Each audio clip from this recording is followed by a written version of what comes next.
Hey guys, welcome to Oh the Horror, where we will talk about anything that has to do with horror. Whether it be books, movies, music, whatever type of media, we talk about it and or play it if it's a game. Today I want to talk about one movie I actually saw it fairly recently that was actually pretty good. I saw it in theaters. It was Evil Dead Rise.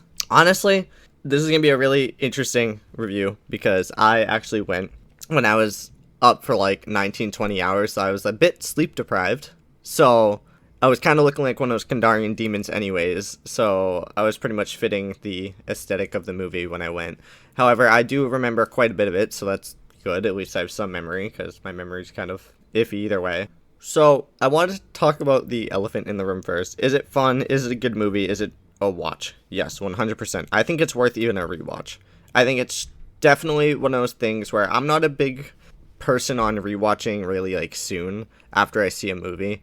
If so, just like put it on the background or something. But Evil Dead Rise, I thought it was short enough, definitely. And definitely was a lot of fun and really violent. And honestly, I was debating about seeing it in theaters again. However, I just didn't because theaters are expensive, let's be honest. So we kind of just saw it once. But that's okay. I really enjoyed it. It's coming to digital soon anyways, like I think like next week or so, which is really cool. I don't know when the physical edition of that is coming out because low-key I kind of want a steelbook of it, but it hasn't been announced yet. It has for other countries, but not US. Scream 6 is coming really late. Like it came out in digital the other day and now it's coming out in July, I think, for physical, which is quite a like ways off. Especially since digital release was like a couple days ago. So when we went to go see the movie on release night, it was really, again, violent, but honestly, I was talking about this with a friend after the movie. The acting was really good. I really liked the story. However, I will say that I thought it was way less violent and way less gory than Evil Dead 2013. Now, I saw a couple people on Twitter also talking about that, and I just kind of felt it. It just didn't feel as violent as 2013. Like, Rise was definitely violent, 100%. I'm not saying it's not violent. What I'm saying is, it just didn't feel as violent as 2013. I felt like 2013 just had more, I don't know, just gruesome acts going on. However, the actors in the movie absolutely killed it. I will say that.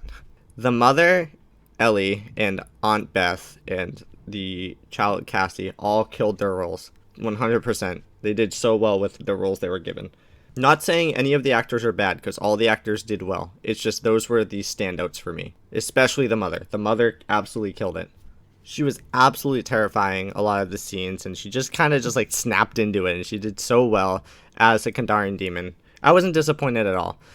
And I definitely think as the mother herself before she turned into, mommy dearest, let's just say, I think she did really well even then. She just is a good actress overall, and I just think it was a great choice to choose her for this movie. The one who plays her sister, which is Aunt Beth, also, I think, was a huge standout. She did super well. She just, I don't know, she just felt like another, like, Ash Williams. Not, obviously, to the extent of Ash Williams, because Ash Williams has been around since, like, forever with Bruce Campbell, but she did exceptionally well, and it just felt like a new, like, hero has risen up, you know what I mean? I don't think she had any bad scenes, to be honest. I think she did overall really, really well. She almost becomes this like new mother figure though throughout the movie because obviously Mommy Dearest kind of goes haywire.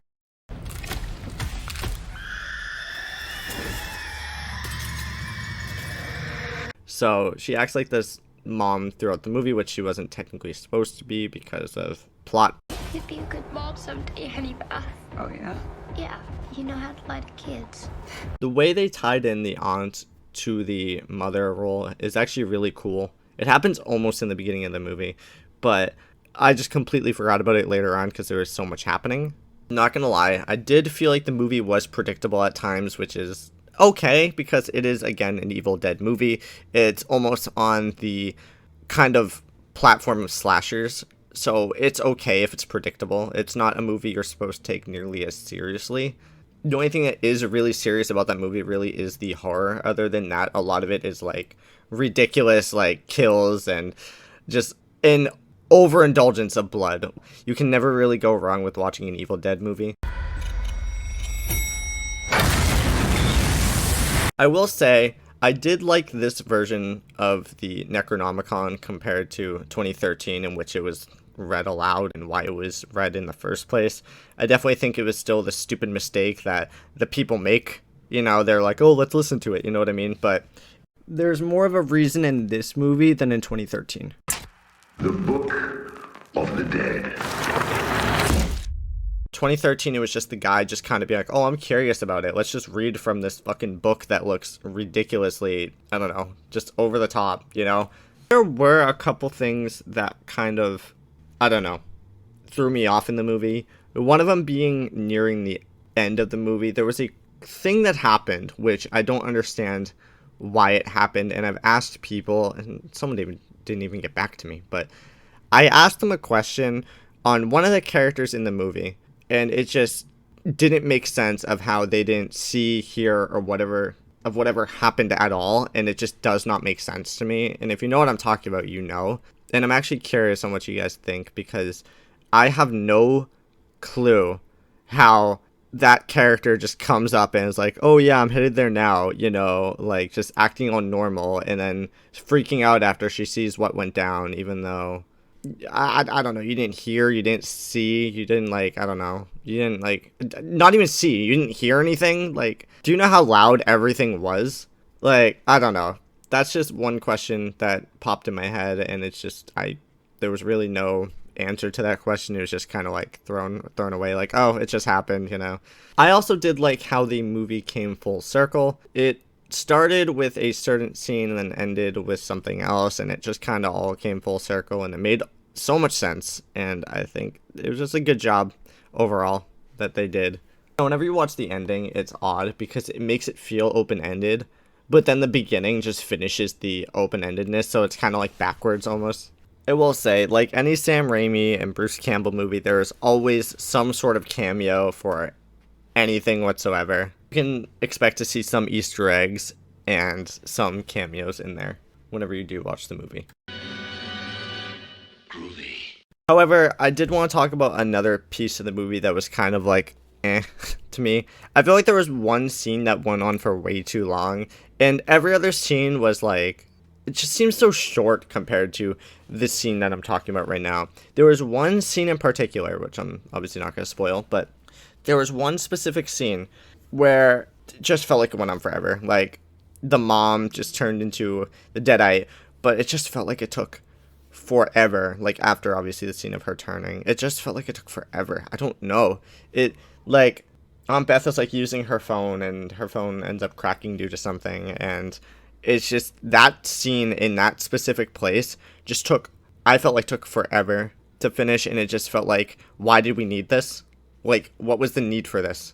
There really is no need for this other than to build a little bit of tension. Like, and not saying it wasn't a good way of building tension, but it definitely was kind of like, like, what did that do? You know? I don't know. But why I'm saying this is because they could have probably shortened that scene and used it in other scenes to make them longer. Just not spent a lot of time on that scene, because that scene in particular, it was a good scene, but it just, man, it's so long. Honestly, I thought the movie was an 8 or 9 overall. I definitely think the pacing during one part of the movie in particular just felt off. But other than that, I think the movie was fun, violent, fast-paced, and overall just a good time. Something, obviously, you don't want to take your kids to. I'm only mentioning this because there was a news article saying some kid was crying in the theater because their parents took them to go see it. Like, why? Why would you go take them to see Evil Dead? Like, slasher, maybe I could understand, but Evil Dead, hello? I'm sorry, but there's no way in hell I'm taking my child to see Evil Dead. Unless they're, like, 14, 15, maybe. But, like, if they're, like... This kid was, like, I think 7, if I read correctly. 7 or 6, something like that. Like, why would you take them? Hello? Just asking to get that kid therapy. So I forgot to mention this earlier, but one of the things I was kind of like annoyed about was the fact that the speakers were incredibly loud during the movie, like louder than what they usually are. I felt like they're in the movie theaters, and I've heard and seen that people are also talking about that they were louder as well. In their theaters, the speakers were just louder or felt louder. But There was one thing that kind of annoyed me about the movie, and it wasn't anything that ruined the movie for me, but at the same time, it was kind of like I didn't hear most of the sound effects, I felt like, either because I was so damn sleep deprived that I just wasn't registering sounds properly, or because maybe the sound or music was too loud at certain parts that I felt these sound effects were kind of drowned out, and they didn't feel as loud as what they should have been. Now, personally, I wish they weren't drowned out if they actually were, or if it was just because the speakers, oh well. We'll know in a couple days whenever it does release on digital. However, for now, it just felt like the sound effects were drowned out, and that kind of sucks. The music was really loud, and the music was good, don't get me wrong, but it would have been nice to hear the sound effects over the music. However, that is going to wrap up the review. Let me know what you guys think down below, and honestly, I don't know, I just felt like a Kandarian demon when I went to go see that movie, so...